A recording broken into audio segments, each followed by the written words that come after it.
Hai adik-adik, kembali lagi dengan Karina di online class 101. Kali ini kita akan belajar kelas 3, tema 3, subtema 4, keajaiban perubahan wujud di sekitarku. Di pembelajaran 2 ini, kita akan belajar bahasa Indonesia, PPKN, dan juga PJOK di halaman 185 sampai dengan 193. Nah, adik-adik, untuk melihat video lain, Karina back dulu ya. Nah, untuk melihat video lain, adik-adik bisa klik di sebelah kanan atas video Kak Rina, sebelah sini nanti ya. Atau bisa juga nih, contoh di sebelah kanan nih. Nah, ada iklan dulu adik-adik. Nah, di sini nih ya, contoh di kanan atas ini nanti akan ada rekomendasi pembelajaran lain dan juga playlist dari lihat judulnya. Berarti ini kan kelas 2 tema 3 ya. Nah, kalau mau yang lebih lengkap bisa klik di kolom deskripsi, nanti ada daftar playlistnya. Misalnya kan kita kelas 3 ya, berarti adik-adik pilih playlist kelas 3. Klik biru-birunya seperti ini. Nanti akan masuk ke playlistnya adik-adik. Nih, kelas 3 tema 1, tema 3, tema 2, dan seterusnya. Misalnya adik-adik mau lihat kelas 3 tema 2. Berarti putar semua. Seperti ini, nanti akan otomatis diputar berurutan ya. Ini playlistnya tuh mulai dari halaman awal ya, sampai halaman akhir. Jadi adik-adik cari saja dari subtemanya, subtema berapa, pembelajaran berapa, dan halaman berapa ya. Nah, kita sekarang mulai ya adik-adik pembelajarannya. Kita akan membuat gulali. Adik-adik tahu gulali nggak? Nah, gulali adalah sejenis permen yang terbuat dari gula pasir. Rasanya manis dan mudah membuatnya. Sambil membuat gulali, cermati perubahan wujud yang terjadi. Ada alat dan bahannya untuk membuat yaitu 500 gram gula pasir, 250 ml air matang, pewarna makanan, dan tusuk sate ya untuk nanti melilit-lilit si gulalinya. Nah, cara buatnya campurkan 500 gram gula pasir dengan 250 ml air matang, kemudian tambahkan pewarna ya. Misalnya warnanya merah, hijau ya, dan lain-lain. Aduk campuran tersebut hingga merata, kemudian panaskan di atas api sedang. Aduk-aduk terus hingga mendidih dan airnya mulai berkurang. Setelah itu, angkat dari api dan diamkan sampai adonannya mengental. Jika sudah dingin dan mengental, maka adonan gulali sudah boleh dibentuk. Jadi lilitkan pada tusuk sate tadi dan bisa dibentuk sesuai dengan yang kamu suka. Ini contohnya. Ya. Nah, sekarang buat pertanyaan dari proses pembuatan gulali. Tulis jawabannya di sini. Jadi kita buat pertanyaan sekaligus jawabannya ya. Nah, Karina sudah contohkan yang pertama. Pertanyaannya mengapa pada pembuatan gulali menggunakan air matang? Nah, karena air matang digunakan supaya lebih sehat. Ya, jangan air mentah karena kan ya lebih sehat ya. Lalu apa perubahan wujud yang terjadi pada pembuatan gulali? Nah, pembuatan gulali terjadi perubahan wujud mencair dan membeku. Ya, mencair ketika gula dicampur dengan air, dia jadi mencair ya. Gula itu kan kristal. Lalu membeku itu terjadi ketika adonan gulalinya didiamkan. Ya, dia dari cair lama-lama mengeras. Ya, jadi padat, membeku. Kemudian yang ini berapa ya pertanyaannya dimintanya? 5 ya.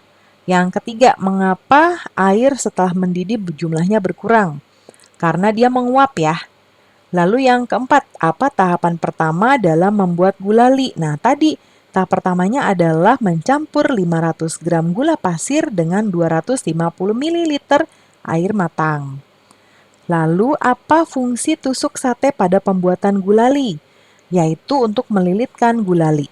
Ya. Berikutnya, kamu sudah melakukan dan mencermati cara membuat gulali. Sekarang, tuliskan perubahan wujud yang terjadi selama pembuatan gulali. Tulis contohnya. Nah, yang pertama adalah, nah ini ya, peristiwanya ketika gula putih atau gula pasir dipanaskan, kemudian butiran gula tidak terlihat lagi. Itu proses mencair. Kemudian gula sudah cair, kemudian dibentuk dengan menggunakan tusuk sate dan mengeras. Nah, itu membeku ya. dari cair ke padat. Kemudian air yang berkurang ketika dididihkan, itu namanya menguap. Ya, jadi ada 3. Nah, berikutnya, kelompokmu telah mempraktekkan membuat gulali. Apa yang terjadi jika setiap anggota kelompokmu tidak melaksanakan tugas masing-masing atau dalam arti tidak bekerja sama, ya. Nah, pastinya apa yang terjadi adik-adik? Pasti tidak pekerjaannya akan lebih lama selesai. Terus pastinya kita akan jadinya bertengkar. Ya, kok kamu nggak ikut sih, nggak bantu gitu ya. Nah, makanya kenapa sih bekerja sama itu penting, kerukunan itu penting. Nah, itu dia di situ ya. Nah, tugas kelompok akan berhasil jika menunjukkan sikap bersatu. Sikap bersatu banyak contohnya, ya. Nah, diskusikan bersama kelompok adik-adik makna dan contoh kegiatan yang menunjukkan sikap bersatu. Nah, sikap bersatu adalah berkumpulnya, ini salah ketik ya, berkumpulnya individu menjadi satu tanpa memandang ras, suku, agama, warna kulit, keturunan ya, apapun itu, yaitu untuk mencapai tujuan tertentu. Contoh sikap bersatu. Nah, contohnya adalah saling menghargai pendapat dan peran yang beragam, saling menghormati hak dan kewajiban masing-masing, lalu saling menghargai keragaman suku bangsa dan budaya, tidak merendahkan adat istiadat lain, menghormati segala bentuk tradisi lain yang tidak sama dengan tradisi kita sendiri. Ya. Nah, berikutnya dalam satu keluarga kita pasti penting untuk mempunyai sikap bersatu adik-adik. Ya. Nah, coba lihat gambar di bawah ini, beri tanda centang pada gambar yang menunjukkan sikap bersatu. Ya. Nah, kita lihat gambar pertama, ini sedang menyapu. Tidak ada orang lain ya di sini. Jadi ini tidak menunjukkan sikap bersatu. Ya, karena nggak kelihatan orang lainnya. Nah, kalau ini nih lagi bermain bersama ya, lalu ditemenin kakak atau ibu ya ini ya. Nah, ini berarti sikap bersatu. Kita centang. Yang berikutnya ini Udin membantu ibu ya, atau ibu dibantu Udin. Nah, ini sikap bersatu. Lalu ini Edo menonton TV sendiri. Ini tidak ada sikap bersatunya ya, karena lagi sendirian. Terus yang berikutnya Lani lagi menjemur. Ini juga nggak ada karena lagi sendiri. Nah, ini sikap bersatu ya, kakak mengajari adik. Lalu ini ibu lagi memasak tapi Siti tidak membantu. Berarti ini tidak bersatu ya, kita silang. Nah, kalau yang ini membantu ayah mencuci motor, ini sikap bersatu. Ya.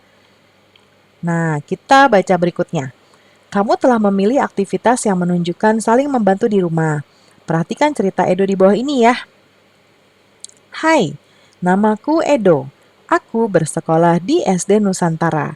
Setiap pagi sebelum berangkat sekolah, aku merapikan tempat tidurku. Aku juga menolong ibu menjaga adikku ketika ibu memasak sarapan. Pada sore hari, aku membantu ibu menyiram bunga dan pohon di kebun. Pada malam hari, ayah dan ibu membantuku mengulang pelajaran di rumah. Di rumah kami saling tolong-menolong. Tolong-menolong membuat pekerjaan menjadi mudah dan ringan. Aku pun menjadi semakin sayang kepada ayah dan ibu. Nah, bagaimana dengan ceritamu adik-adik? Ceritakan pengalamanmu saling tolong-menolong dalam keluarga. Presentasikan di depan kelas. Nah, ini contoh ya. Contohnya adalah Kak Arina buat, aku tinggal bersama adik dan kedua orang tuaku. Sebelum berangkat ke sekolah, aku membantu ibu mencuci piring. Tugas tersebut sudah biasa saya lakukan setiap hari. Sepulang sekolah, aku juga ikut membantu ibu menjaga adikku yang masih kecil. Saat malam hari, biasanya ayah dan ibuku juga membantu aku saat kesulitan mengulang pelajaran di sekolah. Mereka dengan ikhlas membantuku. Kebiasaan tolong-menolong sudah menjadi kebiasaan keluarga kami. Dengan tolong-menolong, semua anggota keluarga saling bekerja sama. Aku merasa bangga terhadap keluargaku. Itu contohnya ya. Berikutnya, persatuan akan membuat segala sesuatu menjadi mudah dan indah. Bersatu tidak hanya di rumah ya, namun bersatu juga dapat dilakukan saat olahraga permainan. Contohnya sepak bola. Untuk bisa bermain bola, kalian harus dapat membawa bola dengan kaki menuju gawang. Kegiatan ini disebut menggiring bola. Nah, yuk kita berlatih menggiring bola adik-adik. Sebelum bermain, jangan lupa pemanasan dulu ya. Nah, ini permainannya kita sebut dengan estafet bola. Bentuklah kelompok yang terdiri atas 4 orang siswa. Setelah diberi aba-aba, mulai ya anak pertama menggiring bola ke arah anak kedua. Lalu anak kedua menggiring ke anak ketiga terus menggiring bola sampai batas terakhir. Ya. Nah, kalau udah batas terakhir, anak keempat segera menendang bola menuju gawang atau ke titik yang sudah ditentukan. Siapa yang paling cepat, dialah pemenangnya. Ini contohnya ya. Dari dia digiring lalu nanti digiring ke anak kedua. Lalu dia berbalik dan akan menggiring ke sini lalu dioper ke anak ketiga. Ya, lalu dia berbalik lagi, digiring lagi sampai dia ini orang terakhir nih. Dia giring lalu tendang masuk ke gawang, ya. Nah, setelah melakukan pemanasan, tentukan cara tercepat untuk menggiring bola. Diskusikan bersama guru dan teman-teman ya. Nah, untuk caranya seperti ini. Ya, menggiring bola dengan kaki bagian luar. Ya, jadi dengan kaki bagian luar. Yang ini dengan kaki bagian dalam. Kalau yang ini dengan punggung kaki. Nah, nanti bisa dilihat contoh arahan dari Bapak Ibu Guru PJOK ya. Nah, coba menggiring bola dengan ketiga gerakan tersebut. Menurut adik-adik, gerakan mana yang paling mudah? Ya. Nah, pembelajaran kita sudah selesai ya adik-adik. Terima kasih sudah menonton sampai akhir. Mohon dimaafkan apabila ada kesalahan dalam perkataan maupun dalam materi yang diberikan. Sampai jumpa di pembelajaran berikutnya. Dadah!